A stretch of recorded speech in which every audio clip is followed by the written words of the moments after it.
नमस्कार दोस्तों, आज मैं आप सबों को ट्रेन में विविध का नेक्स्ट अगला पार्ट पढ़ाता हूं दोस्तों साथी। तो देखिए दोस्तों, आज का पहला सवाल क्या कह रहा है। दो रेलवे इंजनों की चाल का अनुपात 5:4 है।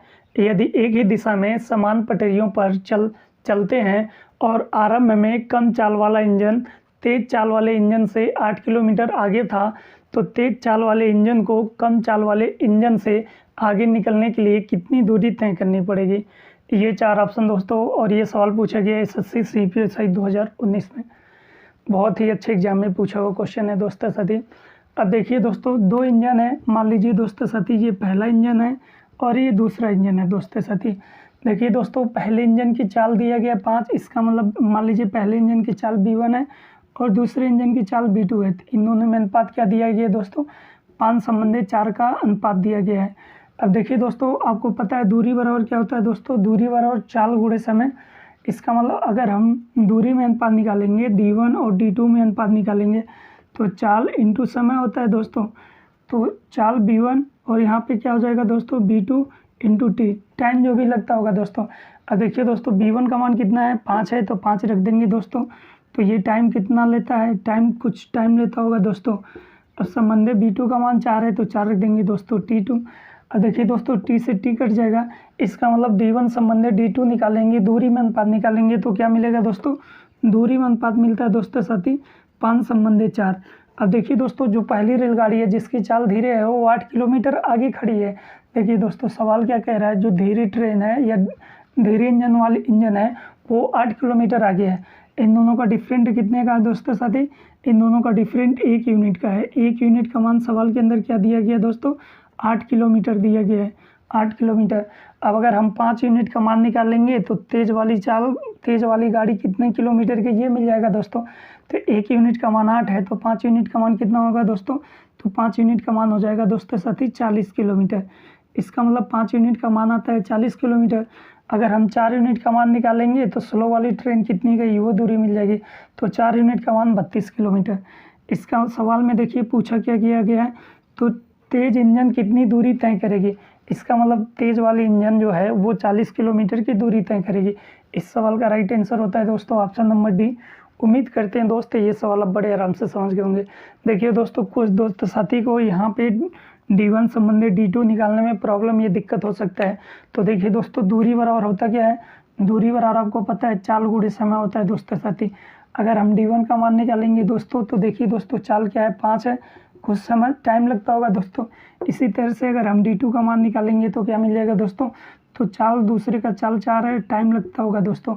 अब देखिए दोस्तों, अगर हम D1 संबंधित D2 निकालेंगे तब क्या मिलेगा दोस्तों, तो D1 की जगह D1 का मान यहाँ पे रख देंगे B, T संबंधित यहाँ पे 5T है, तो 5T, तो 5T और यहाँ पे 4T। देखिए दोस्तों, T से T कट के खत्म हो जाएगा दोस्तों साथी। इसका मतलब दूरी में अनुपात निकालेंगे तो 5:4 मिल जाएगा। इन दोनों का डिफरेंट एक यूनिट का मान सवाल के अंदर 8 किलोमीटर दिया गया है, तो 5 यूनिट का मान पूछा जा रहा है, तो 40 किलोमीटर। इसका मतलब जो तेज़ इंजन है वो 40 किलोमीटर की दूरी तय करेगी और जो धीमी इंजन है वो 32 किलोमीटर की दूरी तय करेगी। तो इस सवाल का राइट आंसर होता है दोस्तों ऑप्शन नंबर डी। उम्मीद करते हैं दोस्त ये सवाल आप बड़े आराम से समझ गए होंगे। तो नेक्स्ट अगले सवाल पे चलते हैं दोस्तों साथी। अब देखिए दोस्तों, नेक्स्ट अगला सवाल क्या कह रहा है, दो ट्रेनों की चालों का अनुपात 5:7 है।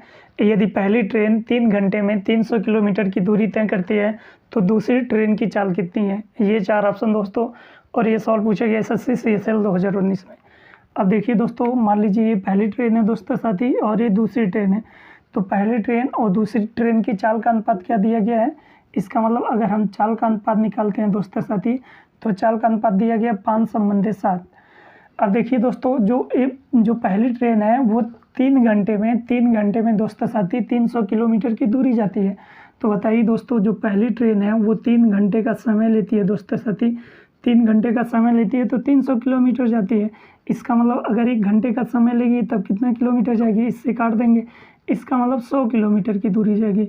अब देखिए दोस्तों, किलोमीटर प्रति घंटा, मान लीजिए दोस्तों ये कोई ट्रेन है दोस्तों साथी, मान लीजिए ये कोई ट्रेन है और इस ट्रेन की चाल मान लीजिए दोस्तों दे दिया गया है 75 किलोमीटर प्रति घंटा। इस ट्रेन की चाल क्या है दोस्तों, 75 किलोमीटर प्रति घंटा है। तो देखिए दोस्तों किलोमीटर प्रति घंटा क्या बताता है, अगर ये वाली ट्रेन 1 घंटा जाएगी तो 75 किलोमीटर की दूरी तय करेगी। इसका मतलब पहली वाली ट्रेन की चाल क्या हो जाएगी दोस्तों, तो पहली वाली ट्रेन की चाल हो जाएगी 100 किलोमीटर प्रति घंटा। तो पहली वाली ट्रेन की चाल हो जाएगी 100 किलोमीटर प्रति घंटा। तो बताइए दोस्तों 5 में किसका गुणा कर दें 100 बन जाए। तो बताइए दोस्तों अगर हम 5 में 20 का गुणा करेंगे तभी तो 100 आएगा दोस्तों, 100 आएगा। तो जब 5 में 20 का गुणा किए तो 7 में भी 20 का गुणा करना पड़ेगा, तो इसमें भी 20 का गुणा कर देंगे तो क्या मिल जाएगा दोस्तों 140 किलोमीटर प्रति घंटा। तो तेज़ वाली रेलगाड़ी की चाल क्या थी दोस्तों 140 किलोमीटर प्रति घंटा। उम्मीद करते हैं दोस्त ये सवाल आप बड़े आराम से समझ गए होंगे। तो इस सवाल का राइट आंसर होता है ऑप्शन नंबर ए। तो नेक्स्ट अगले सवाल पे चलते हैं दोस्तों साथी। अब देखिए दोस्तों नेक्स्ट अगला सवाल क्या कह रहा है, 2 ट्रेन की चालों का अनुपात 2:5 है। यदि पहली ट्रेन 5 घंटे में 350 किलोमीटर की दूरी तय करती है तो दूसरी ट्रेन की चाल क्या है। ये 4 ऑप्शन दोस्तों, और ये सवाल पूछा गया SSC CSL 2019 में। अब देखिए दोस्तों मान लीजिए ये पहली ट्रेन है दोस्तों साथी और ये दूसरी ट्रेन है। तो देखिए दोस्तों चाल का अनुपात क्या दिया गया है, तो चाल का अनुपात दिया गया है 2:5, 2:5 हो गया दोस्तों। अब देखिए दोस्तों जो पहली वाली ट्रेन है वो 5 घंटे में 350 किलोमीटर की दूरी तय करती है। तो पहली वाली ट्रेन 5 घंटे में दोस्तों साथी 350 किलोमीटर की दूरी तय करती है।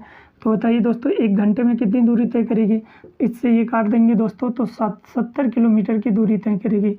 अब देखिए दोस्तों 1 घंटे में अगर कोई गाड़ी 70 किलोमीटर की दूरी तय करती है, इसका मतलब उस गाड़ी का चाल भी क्या था दोस्तों 70 किलोमीटर प्रति घंटा। अब देखिए दोस्तों किलोमीटर प्रति घंटा क्या शो करता है कि अगर ये गाड़ी जो भी गाड़ी है दोस्तों साथी, जो ट्रेन है या जो रेलगाड़ी है दोस्तों, अगर 1 घंटे चलेगी तो 70 किलोमीटर की दूरी जाएगी। तो 1 घंटे में कितने 70 किलोमीटर की दूरी जाती है। तो पहली वाली ट्रेन अगर 1 घंटे में 70 किलोमीटर की दूरी जाती है तो बताइए दोस्तों 2 में किसका गुणा करते हैं 70 बनता है। अगर हम 2 में 35 का गुणा करेंगे तभी तो 70 बनेगा दोस्तों साथी। तो 2 में जब 35 का गुणा किए तो 5 में भी 35 का गुणा करना पड़ेगा। तो इधर 35 का गुणा कर देंगे 25 15 2 17 175 किलोमीटर प्रति घंटा। तो दूसरे वाली ट्रेन की चाल क्या थी दोस्तों, दूसरे वाली ट्रेन की चाल थी 175 किलोमीटर प्रति घंटा। इस सवाल का राइट आंसर होता है दोस्तों ऑप्शन नंबर सी। उम्मीद करते हैं दोस्त ये सवाल आप बड़े आराम से समझ गए होंगे। तो नेक्स्ट अगले सवाल पे चलते हैं दोस्तों साथी। अब देखिए दोस्तों नेक्स्ट अगला सवाल क्या कह रहा है, रेलगाड़ी P और Q समांतर पटरियों पर एक ही दिशा में चलती हैं। ट्रेन Q को 60 सेकंड में पार करती है और ट्रेन P में मौजूद एक यात्री को ट्रेन Q 40 सेकंड में पार करती है। यदि गाड़ियों की चाल 2:1 के अनुपात में है तो उनकी लंबाई का अनुपात ज्ञात करें। ये 4 ऑप्शन दोस्तों, और ये सवाल पूछे गए RRB JEE 2019 में। बहुत ही अच्छे एग्जाम में पूछा हुआ क्वेश्चन है और बहुत ही अच्छा क्वेश्चन है दोस्तों। एक बार वीडियो को रोककर खुद इस सवाल को लगाने की कोशिश करें, फिर सलूशन देखें दोस्तों। अब देखिए दोस्तों मान लीजिए ये पहली ट्रेन है दोस्तों साथी, ये पहली ट्रेन, तो पहली ट्रेन P हो गई दोस्तों, ये पहली ट्रेन P हो गई, और ये दूसरी ट्रेन है दोस्तों, ये दूसरी ट्रेन Q हो गई दोस्तों, Q हो गई दोस्तों। अब देखिए दोस्तों दोनों एक ही दिशा में चल रहे हैं। इधर अगर ये इधर जा रहा है तो ये भी इधर जा रहा है, क्योंकि समान पटरियों मतलब समांतर दिशा में चल रही हैं। इसकी चाल अगर B1 मानते हैं और इसकी चाल B2 मानते हैं, तो जब एक दूसरे की दिशा में चलेंगे तो B रिलेटिव लगा देंगे दोस्तों। इसका मतलब B1 माइनस B2 कर देंगे तो दूरी इस ट्रेन की लंबाई मान लीजिए L1 है और इस ट्रेन की लंबाई मान लीजिए L2 है। इसका मतलब L1 प्लस L2 बटे एक दूसरे को कितने सेकंड में पार करती हैं, तो 60 सेकंड में पार करती हैं, तो बटे 60 हो जाएगा दोस्तों, 60 हो गया। ये मान लीजिए दोस्तों इक्वेशन नंबर 1 हो गया दोस्तों साथी। अब देखिए दोस्तों आगे अगला कंडीशन क्या कह रहा है कि इसमें कोई व्यक्ति बैठा है। इसमें मान लीजिए दोस्तों ये व्यक्ति बैठा है P वाली ट्रेन में, और ये वाली जब ये वाली रेलगाड़ी चलती है और ये ऐसे देखिए दोस्तों, ऐसे समझिए दोस्तों, मान लीजिए व्यक्ति यहीं पे था दोस्तों साथी, तब ये वाली ट्रेन इस व्यक्ति को क्रॉस करता है। इसका मतलब जब ये वाली ट्रेन इस व्यक्ति को क्रॉस करेगा तो ये पूरे ट्रेन को नहीं क्रॉस करेगा, इस व्यक्ति भर को क्रॉस करेगा। तो ये वाली ट्रेन मान लीजिए अब यहाँ पे आ गई दोस्तों साथी, ऐसे आ गई। अब देखिए दोस्तों ये व्यक्ति क्रॉस हो गया, अब ये ट्रेन ऐसे आ गई।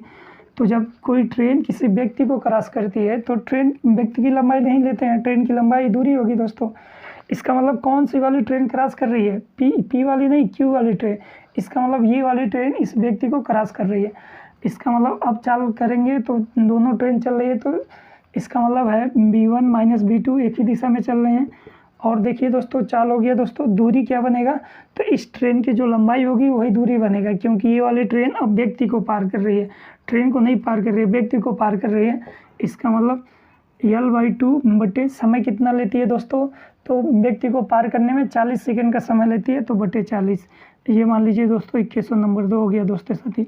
अब देखिए दोस्तों इक्वेशन नंबर 2 का मान इक्वेशन B1 और B2 का मान इसमें रखने पर, इक्वेशन नंबर 1 में रखने पर, तो B1 माइनस B2 का मान इक्वेशन नंबर 1 में रख देंगे, तो यहाँ पे मान रख देंगे दोस्तों। तो मान रखेंगे तो इसके बाद अगर हम सॉल्व करते हैं तो क्या मिलेगा दोस्तों, L1 प्लस L2 बटे 60, और इधर क्या आएगा दोस्तों L2 बटे 40। 0 से 0 काट देंगे दोस्तों, इसको काटेंगे 3 आ जाएगा, इससे काटेंगे 2 आ जाएगा, इसका गुणा इसके साथ और इसका गुणा इसके साथ, जब गुणा करेंगे क्या मिल जाएगा दोस्तों 2L1 और प्लस 2L2, और इधर क्या आएगा, इसका गुणा करेंगे तो 3L2। अब देखिए दोस्तों ये प्लस इक्वल किधर आएगा तो माइनस हो जाएगा, इसका मतलब 2L1 और इधर इसको घटा देंगे L2।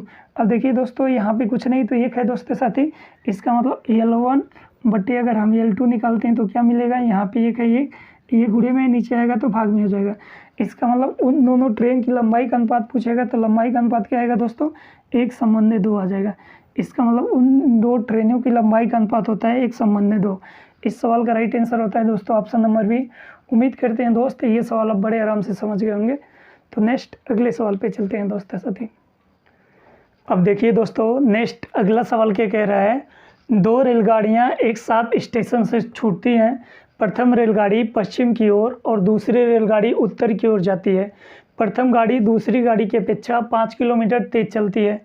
यदि 2 घंटे पश्चात दोनों गाड़ियां 50 किलोमीटर की दूरी पर हो तो प्रत्येक गाड़ी की औसत गति क्या है। ये 4 ऑप्शन दोस्तों, और ये सवाल पूछा गया RRB JEE 2001 में। आपको देखिए दोस्तों, आप अगर पूरा वीडियो शुरू से लेकर लास्ट तक चाल समय दूरी और ट्रेन का देखेंगे दोस्तों, तो चाल समय दूरी और ट्रेन पे जितने भी टाइप्स के आधारित प्रश्न होते हैं दोस्तों साथी, जितने भी टाइप्स के क्वेश्चन एग्जाम हाल में पूछे जाते हैं दोस्तों, हम हर एक टाइप्स के क्वेश्चन को उसी वीडियो के अंदर इंक्लूड कर दिए हैं दोस्तों। और देखिए दोस्तों प्लीज़ अगर आप वीडियो को यहाँ तक देख लिए हैं और चैनल पे आप अगर नए हैं तो प्लीज़ चैनल को सब्सक्राइब करें, वीडियो को लाइक करें, कमेंट बॉक्स में कमेंट करें दोस्तों। अब देखिए दोस्तों इस सवाल को लगाएंगे कैसे, तो देखिए दोस्तों मान लीजिए पहले दिशा का ज्ञान होना चाहिए आपको दोस्तों। ये आपका क्या हो गया दोस्तों पूर्व, ये पश्चिम, और ये उत्तर हो गया दोस्तों, और ये दक्षिण हो गया दोस्तों। अब मान लीजिए दोस्तों यहाँ से गाड़ी चलना प्रारंभ करती है, मान लीजिए दोस्तों इस वाले पॉइंट से गाड़ी चलती है, तो देखिए दोस्तों प्रथम रेलगाड़ी जो है वो पश्चिम की ओर, मतलब इसका मतलब पहली रेलगाड़ी पश्चिम की ओर जाती है और दूसरी रेलगाड़ी उत्तर की ओर जाती है, उत्तर की ओर जाती है। अब देखिए दोस्तों इस डायरेक्शन में जाएंगे, और जो तेज़ वाली रेलगाड़ी है, तेज़ वाली रेलगाड़ी 5 किलोमीटर अधिक तेज़ है। यदि 2 घंटे में उन दोनों के पश्चात, तो देखिए दोस्तों 2 घंटे में दूरी का अंतर कितना है दोस्तों, 50 किलोमीटर का दूरी का अंतर है। तो 1 घंटे में कितने का अंतर होगा, 1 घंटे बराबर इससे ये काट देंगे दोस्तों, तो 25 किलोमीटर का अंतर होगा दोस्तों, 25 किलोमीटर। इसका मतलब है इस वाले पॉइंट से इस वाले पॉइंट का ये डिफरेंट कितने का है दोस्तों, तो ये डिफरेंट है 25 किलोमीटर का, ये डिफरेंट 25 किलोमीटर का है। अब देखिए दोस्तों ये जो डिफरेंट 25 किलोमीटर का है ये 1 घंटे का डिफरेंट है। अब आपको देखिए दोस्तों ये सीधा सा टिपलेट लग रहा होगा, पाइथागोरस समकोण लग रहा होगा। तो समकोण में देखिए दोस्तों जब आपको त्रिकोणमिति ट्रिग्नोमेट्री पढ़ाएंगे तो आपको कुछ टिपलेट का प्रयोग करना सिखाएंगे, और बहुत अच्छे से बहुत सारे सवाल आप मुजबानी लगाने योग्य होंगे दोस्तों। जब आपको ट्रिग्नोमेट्री पढ़ाएंगे दोस्तों तो वहाँ पे कुछ टिपलेट को आपको ध्यान में कराएंगे दोस्तों, बहुत सारे नहीं, कुछ टिपलेट ध्यान में करेंगे, उसी से अब बनता रहता है टिपलेट। तो देखिए दोस्तों ये किसका टिपलेट है दोस्तों, ये आपका टिपलेट है 3 4 5 का, 3 4 5 का टिपलेट है दोस्तों साथी। इसका मतलब अगर कर्ण 25 है तो 5 में किसका गुणा करते हैं, 25 बन जाए दोस्तों, तो इधर 5 का गुणा करेंगे तो कर्ण 25 होगा, तो 5 का गुणा इधर भी करना पड़ेगा दोस्तों, और 5 का गुणा इधर भी करना पड़ेगा। इसका मतलब ये आ जाएगा 15, और ये क्या आ जाएगा दोस्तों 20। इसका मतलब अगर ये 15 है दोस्तों तो ये 20 हो जाएगा दोस्तों, टिपलेट है। अब देखिए दोस्तों ये 1 घंटे का, तो ये भी 1 घंटे का। इसका मतलब जो पहली वाली ट्रेन है दोस्तों साथी उसकी चाल क्या होगी दोस्तों 20 किलोमीटर प्रति घंटा, और जो ये दूसरी वाली उत्तर की दिशा में गई है उसकी चाल क्या हो जाएगी दोस्तों 15 किलोमीटर प्रति घंटा। तो पूछा गया है तो उन दोनों की ट्रेनों का चाल का अनुपात ज्ञात कीजिए, आपको बताना है कि वो दोनों ट्रेनों की औसत गति क्या थी। तो पहली वाली ट्रेन की गति 20 किलोमीटर प्रति घंटा और दूसरी वाली ट्रेन की गति 15 किलोमीटर प्रति घंटा। तो इस सवाल का राइट आंसर होता है दोस्तों ऑप्शन नंबर बी। उम्मीद करते हैं दोस्त ये सवाल आप बड़े आराम से सीख गए होंगे। और देखिए दोस्तों आज इतना रहने देते हैं। और देखिए दोस्तों प्लीज़ आप सब थोड़ा सा हमारा सहयोग करिए। अगर आपके पास पढ़ने वाली ग्रुप हैं, पढ़ने वाले लोग हैं, आपके भाई बहन, आपके दोस्त या आपके आसपास में कोई भी पढ़ने वाला है, तो प्लीज़ उनको हमारे चैनल से पढ़ने के लिए एडवाइस करें दोस्तों। अब देखिए दोस्तों आपको यूट्यूब पे पूरा A to Z कंटेंट दे रहे हैं, वो भी फ्री में दे रहे हैं दोस्तों। तो आप हमारे लिए बस इतना सहयोग करें दोस्तों। तो आज इतना रहने देते हैं दोस्तों। साथ ही नेक्स्ट अगले पार्ट में आपसे जल्दी से मुलाकात होती है दोस्तों। तो थैंक यू दोस्तों।